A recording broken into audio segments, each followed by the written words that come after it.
Добрый день, меня зовут Владимир Ицексон, я руководитель научно-исследовательской лаборатории верификации и анализ программ. Наша лаборатория была организована в 2000 году, и с тех пор мы занимаемся разными вопросами качества программного обеспечения.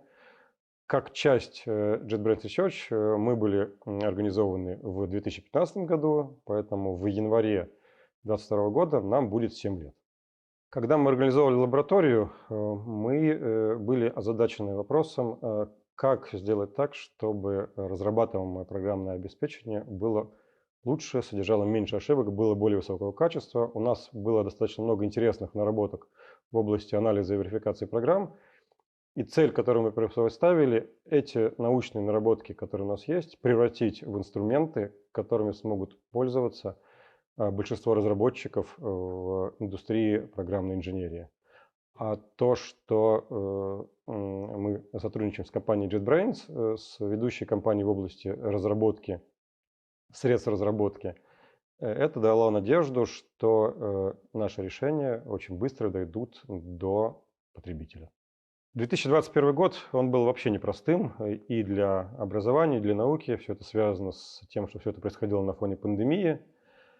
И для научной лаборатории, конечно, выбрать какое-то событие, которое было бы наиболее интересно в прошедшем году, обычно сложно. Однако как раз в 2021 году у нас есть пару событий, о которых можно рассказать.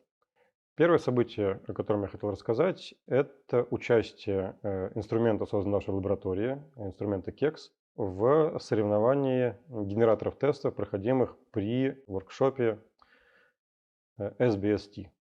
Для нас это было важное событие, потому что мы до сих пор делали только исследовательские инструменты, а в этом соревновании участвовали настоящие промышленные тулы, и нам было интересно посмотреть, как наш инструмент поведет себя в сравнении с конкурентами. Мы в этом году не победили, однако мы поняли, как такие соревнования организуются, и в следующие годы я надеюсь, что у нас есть шанс выступить достойно и занять призовые места. Второе событие, которое я бы хотел отметить, это участие группы наших сотрудников в научной конференции ICST, International Conference on Software Testing, Verification and Validation. Наш молодой исследователь Даниил Степанов представлял статью на этой конференции, и что для нас очень приятно, что эта статья получила премию как лучшая исследовательская статья конференции. Статья называется Type-Centric Kotlin Compiler Fuzzing и посвящена новым результатам в области тестирования компилятора языка Kotlin с помощью фазинга. Обычно в нашей лаборатории мы всегда сталкивались с трудностью привлечения новых молодых специалистов. Проблема связана с высоким порогом вхождения в тематику исследований нашей лаборатории.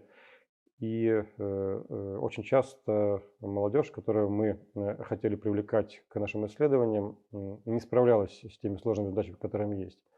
Однако в этом году мы активно участвовали в стажировках, проводимых и, собственно, самой компанией JetBrains и JetBrains Research. И в этом году стажировки были очень успешные. По результатам этих стажировок у нас в лаборатории появились 4 новых молодых сотрудника, студента, которые активно влились в наши проекты. В нашей лаборатории развиваются несколько научных направлений, и развиваются они в основном автономно. И в 2021 году впервые мы стали получать интересные результаты на стыке разных направлений. И поэтому мне бы хотелось бы, чтобы в 2022 году у нас наши исследования прошли под знаком синергии наших научных исследований.